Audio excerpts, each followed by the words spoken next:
तो आज हम लोग अभिक्रिया के जो प्रकार था उसको देख रहे थे ना। तो रासायनिक जो अभिक्रिया है बहुत प्रकार के होते हैं लगभग। तो उसमें से हम लोग संयोजन अभिक्रिया, वियोजन अभिक्रिया, ऊष्माक्षेपीय अभिक्रिया, ऊष्माशोषीय अभिक्रिया देखे हुए थे ना। तो आज हम लोग देखेंगे अवक्षेपण अभिक्रिया किसे कहते हैं, उदाहरण भी। तो अवक्षेपण अभिक्रिया को समझने के लिए देखो क्या कहता है कि वैसी रासायनिक अभिक्रिया जिनमें अवक्षेप का निर्माण होता है। और अवक्षेप का मतलब होता है कि जो किसी भी रासायनिक अभिक्रिया में पूरा पूरी सॉल्यूशन के साथ घुलता नहीं है, ठीक है, विलयन के साथ पूरा पूरी नहीं घुलता है। घुलने के बाद वो उसका जो अवक्षेप यानी कि जो कण होता है वो बीकर के जो पेंदी होता है उसमें बैठ जाता है। तो उसी को हम लोग क्या कहते हैं, अवक्षेपण अभिक्रिया कहते हैं। जैसे कि उदाहरण दिया गया है, उदाहरण को अगर समझें कि जब सोडियम सल्फेट के जलीय विलयन को, अब देखो सोडियम सल्फेट बोला है, अब सोडियम सल्फेट के जलीय विलयन, जैसे इसको समझेंगे तो सोडियम ही सल्फेट हो गया पूरा, सोडियम सल्फेट। तो सोडियम सल्फेट का क्या हो गया, एक्यू का मतलब होता है एक्वस, और एक्वस का मतलब होता है जलीय विलयन, मतलब इसको जल में घोला गया था, ये मतलब जलीय वाला विलयन, मतलब इसमें पानी समझो कि मात्रा में ज़्यादा है। और BaCl2 जो हो गया वो क्या हो गया, बेरियम क्लोराइड हो गया। देखो लिखा भी है कि जब सोडियम सल्फेट के जलीय विलयन को बेरियम क्लोराइड के जलीय विलयन से अभिक्रिया कराया जाता है तो सोडियम क्लोराइड का जलीय विलयन एवं अविलय बेरियम सल्फेट के रूप में अवक्षेप प्राप्त होता है। जैसे यहाँ क्या बोला है, जब दोनों अभिक्रिया करता है तो BaSO4 यानी कि बेरियम सल्फेट प्लस NaCl यानी कि सोडियम क्लोराइड, तो ये जो BaSO4 है यही वाला तुम्हारा क्या होता है, अवक्षेप होता है। मतलब ये तो घुल जाता है पूरा पूरी सॉल्यूशन में, लेकिन कुछ देर के बाद ये क्या करता है, लास्ट के पेंदी में बैठ जाता है। विस्थापन अभिक्रिया के बारे में समझेंगे, अगला हम लोग का है जो प्रकार है। हाँ, कि विस्थापन अभिक्रिया किसको बोलते हैं, ठीक है, इसके बारे में जानेंगे। तो अवक्षेपण में तो समझ में आ गया कि जो अवक्षेप निर्माण करेगा, जो पूरा पूरी नहीं घुलेगा, जो लास्ट में पेंदी में बैठ जाएगा। अब बात करता है कि विस्थापन अभिक्रिया किसको बोलेंगे कि विस्थापन अभिक्रिया क्या होता है। तो कहता है वैसी रासायनिक अभिक्रिया जिसमें अधिक अभिक्रियाशील तत्व विस्थापित कर खुद उसका स्थान ग्रहण कर ले, तो इस प्रकार की अभिक्रिया को विस्थापन अभिक्रिया कहते हैं। यह बात समझना क्या कहता है कि वैसी रासायनिक अभिक्रिया, वैसा रासायनिक अभिक्रिया जिसमें जो अधिक अभिक्रियाशील तत्व होगा ना, वो क्या करेगा, कम अभिक्रियाशील तत्वों को, यह लिखना चाहिए था कि कम अभिक्रियाशील तत्वों को विस्थापित करके खुद उसका स्थान ग्रहण कर ले, तो इस प्रकार के अभिक्रिया को विस्थापन अभिक्रिया कहेंगे। तो हम लोग पहले ये भी तो जानेंगे कि कौन ज़्यादा अभिक्रियाशील है, कौन कम अभिक्रियाशील है, ठीक है, तो वो हम बताएंगे। उससे पहले क्या कर लेते हैं, उदाहरण पहले देख लेते हैं। कहता है कि जब आयरन कॉपर सल्फेट के, मतलब आयरन को, ये जो आयरन है ना, आयरन यानी कि लोहा को क्या किया गया है, कॉपर सल्फेट के विलयन यानी कॉपर सल्फेट के घोल से अभिक्रिया कराया जाता है तो आयरन सल्फेट प्राप्त होता है, जबकि कॉपर क्या हो गया, विस्थापित हो जाता है। अब इसी चीज़ को हम लोग ये देखो अगर रिएक्शन में देखेंगे तो कहता है कि Fe मतलब हो गया तुम्हारा लोहा, और जो CuSO4 हो गया तुम्हारा कॉपर सल्फेट। और जब इन दोनों का अभिक्रिया कराएं तो हुआ का कि Fe केवल इसके जगह में जाके बैठ गया, देखो, और बना दिया FeSO4, देख सकते हो।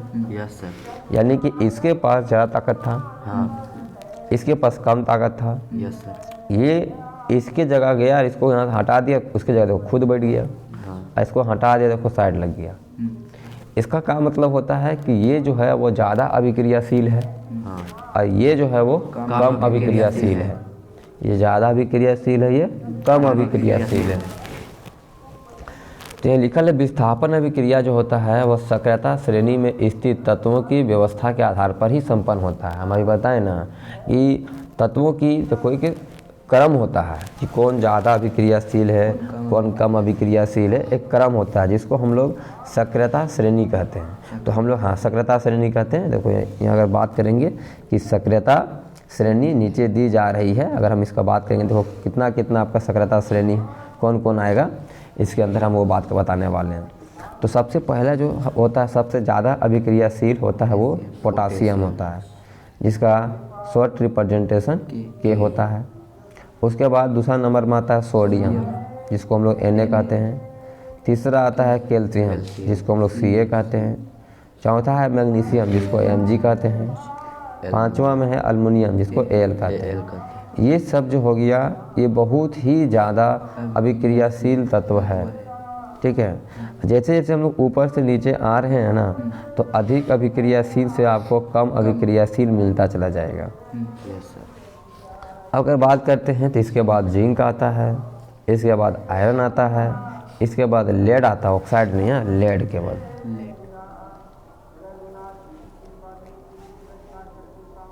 लेड यानी Pb।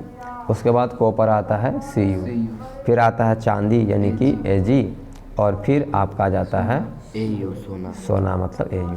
तो यहाँ देखो बगल में लिखल भी है विद्युत अपघटन, यानी कि बहुत आसानी से अपने आप जगह मतलब सोडियम है और किसी के साथ मिला हुआ है तो बहुत आसानी से ये लोग सोडियम और वो तत्व अलग नहीं होगा, उसके लिए बोलते हैं विद्युत अपघटन कराना पड़ेगा।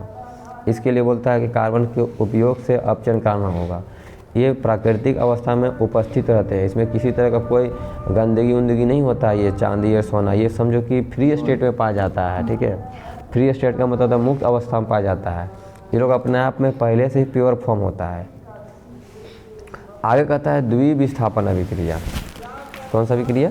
द्विविस्थापन अभिक्रिया। तो द्विविस्थापन अभिक्रिया किसको बोलेंगे? तो वैसी रासायनिक अभिक्रिया जिसमें अभिकारकों के बीच आयनों के आदान प्रदान होते हैं। मतलब इसमें कोई अधिक अभिक्रियाशील या कोई कम अभिक्रियाशील की बात यह नहीं होता है। सीधे यहाँ ये बात आता है कि आपस में जो जितने भी अभिकारक होंगे उनके बीच में क्या होगा, आयनों का आदान प्रदान होगा। उन्हें हम लोग द्विविस्थापन अभिक्रिया कहते हैं। हाँ, द्विविस्थापन अभिक्रिया कहते हैं। जैसे उदाहरण बता रहा है कि जब सोडियम सल्फेट बेरियम क्लोराइड के साथ क्या करेगा, अभिक्रिया करेगा। तो अभिक्रिया करेगा तो अभिक्रिया के दौरान कुछ अभिक्रिया के साथ मतलब बेरियम क्लोराइड के साथ अभिक्रिया करता है तो बेरियम सल्फेट एवं क्या क्या मिलता है, बेरियम सल्फेट एवं सोडियम क्लोराइड निर्मित होते हैं। यहाँ पर बेरियम एक अवक्षेप होगा जो कि ठोस रहता है, जैसे Na2SO4 हो गया सोडियम सल्फेट, और BaSL2 हो गया BaCl2 हो गया बेरियम क्लोराइड। अब जब ये दोनों आपस में विक्रिया किया ना, तो देखो ये दोनों तत्व जो सोडियम और बेरियम है ये दोनों अपने आप को बदल दिया। बेरियम आ गया इस जगह पे तो बन गया देखो BaSO4, और Na जो हो गया इसके जगह चला गया तो बन गया क्या, NaCl। यहाँ पे ही बात बोला था कि द्विविस्थापन अभिक्रिया में क्या होता है कि समझो तो अपने आप कोई लोग क्या करता है, बदल देता है। अभिकारक जो होता है अपने आप में क्या हो जाता है, अपने जगह को लोग बदल देता है। अगला है उदासीनीकरण अभिक्रिया किसे कहते हैं, इसको भी हम लोग समझेंगे इसके उदाहरण के साथ क्या कि ये जो उदासीनीकरण अभिक्रिया है वो क्या है। तो वैसी रासायनिक अभिक्रिया जिसमें एक अम्ल मतलब अम्ल जो होगा दूसरे किसी क्षारक अभिकारक से अभिक्रिया करेगा और करके एक दूसरे के प्रभाव को नष्ट कर देगा, क्योंकि जानते हैं अम्ल और क्षारक एक दूसरे के जो उल्टा गुण का होता है। तो एक दूसरे को क्या करेगा, प्रभाव को नष्ट कर देगा, और नष्ट कर देगा तो क्या बनाएगा, तो ये चीज़ बनाएगा लवण और जल निर्माण करेगा या निर्मित करते हैं।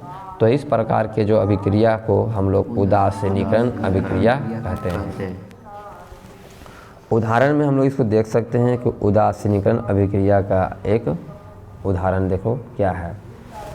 जब पोटासियम हाइड्रोक्साइड, अब ये पोटासियम हाइड्रोक्साइड जो है ये हो गया क्षारक, ठीक है, और देखो नाइट्रिक अम्ल लिख दिया HNO3, ये अम्ल हो गया। तो ये अम्ल हो गया, ये क्षारक हो गया।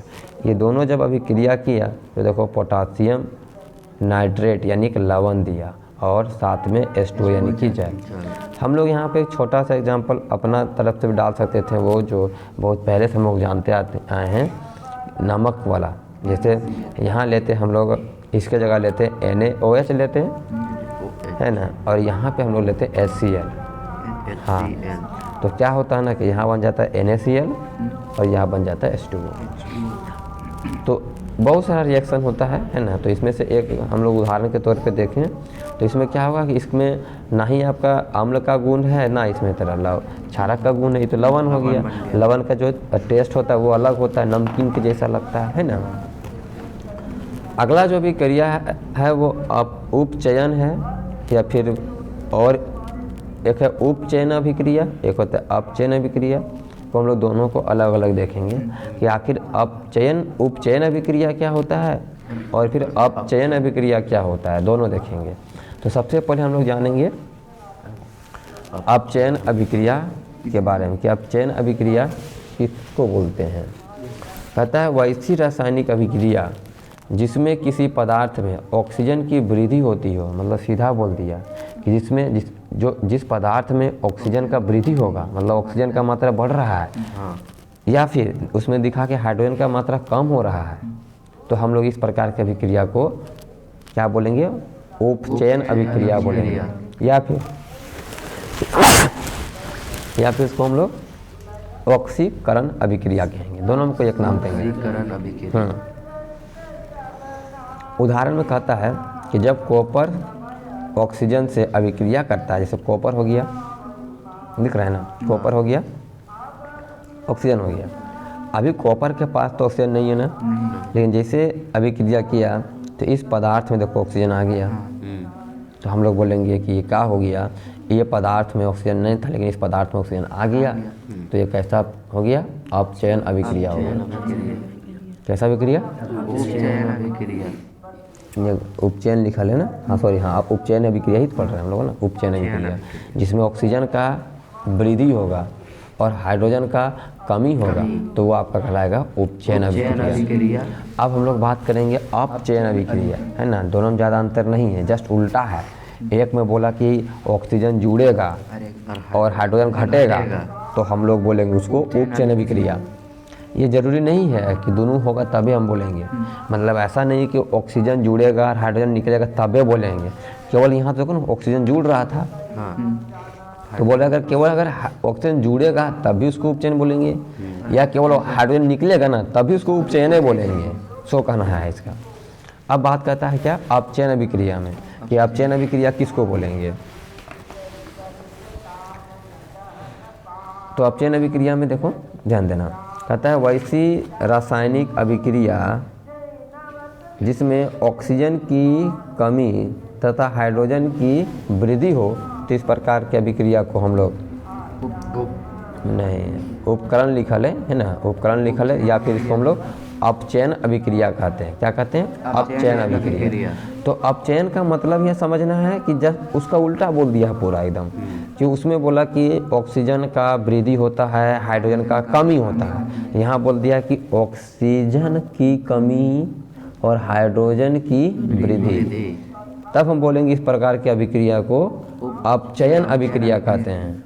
जैसे यहाँ दिखाया गया उदाहरण में देखेंगे कि जब कॉपर ऑक्साइड को, यानी कॉपर ऑक्साइड था ये, हाइड्रोजन से जब अभिक्रिया कराया जाता है इसको, तो कॉपर एवं जल मुक्त करता है। तो इस प्रकार की अभिक्रिया को हम लोग ऑक्सीजन की कमी और हाइड्रोजन में जो ऑक्सीजन की वृद्धि हुई है उसको देख के कह रहे हैं क्या, अपचयन अभिक्रिया। जैसे CuO, इस पदार्थ को देखो, यहाँ देखो तो पता चलेगा क्या कि इसमें ऑक्सीजन था, इसमें ऑक्सीजन नहीं है, तो हम बोलेंगे कि इस पदार्थ में ऑक्सीजन का कमी हो गया। अगर कमी हो गया मतलब क्या हो गया, अपचयन अभिक्रिया हो गया। समझ में आ रहा है। अगर ऑक्सीजन का वृद्धि हुआ तो वो कहलाएगा उपचयन, और अगर ऑक्सीजन का कमी हुआ तो वो कहलाएगा अपचयन अभिक्रिया। एक होता है दोनों को मिला के बनाया जाता है, जिसमें दोनों अभिक्रिया साथ साथ देखा जाता है, इसको हम लोग बोलते हैं रेडॉक्स अभिक्रिया। क्या बोलते हैं, जिसे नाम से पता चलता है रेडॉक्स। तुम लोग को बता दें, इसको इंग्लिश में कहते हैं रिडक्शन इसको बोलते हैं ऑक्सीडेशन, इसको बोलते हैं इसको बोलते हैं ऑक्सीडेशन, इसको बोलते हैं रिडक्शन। और ये दोनों को मिला के बोला जाता है, इसका रिडक्शन का रेट और ऑक्सीडेशन का लास्ट वाला ऑक्सीजन, उसको दोनों को मिला के बनाया जाता है रेडॉक्स। समझा? तो अभी तो इसमें क्या होगा कि दोनों होगा, है ना, कि अपचयन देख लो थोड़ा सा, कि वैसी रासायनिक अभिक्रियाएं जिसमें उपचयन और अपचयन अभिक्रियाएं साथ साथ संपन्न होगा, मतलब दोनों तुम्हारा एक साथ दिखने को मिलेगा, साथ साथ होती है, तो उसको हम लोग रेडॉक्स अभिक्रिया कहते हैं। उदाहरण के तौर पे देखो कि जब कॉपर ऑक्साइड को हाइड्रोजन से भी क्रिया कराते हैं तो कॉपर में ऑक्सीजन का ह्रास यानी कमी और हाइड्रोजन में ऑक्सीजन का क्या हो जाता है, वृद्धि हो जा रही है। तो हम लोग इस तरह का अभिक्रिया को क्या बोलेंगे, रेडॉक्स अभिक्रिया। देखो साथ में देखो, यहाँ ऑक्सीजन नहीं था ना, ऑक्सीजन यहाँ पे था, लेकिन जैसे ही अभिक्रिया हुआ तो ऑक्सीजन नहीं मिला, मतलब हम लोग यहाँ पे बोलेंगे क्या हो रहा है, तो अपचयन अभिक्रिया हुआ। लेकिन देखो हाइड्रोजन, इस हाइड्रोजन में पहले से ऑक्सीजन तो नहीं था, लेकिन देखो अभिक्रिया के बाद इसमें ऑक्सीजन आ गया, तो हम लोग बोलेंगे कि हाइड्रोजन में ऑक्सीजन जुड़ा हुआ है, इसीलिए इसका नाम हो गया उपचयन।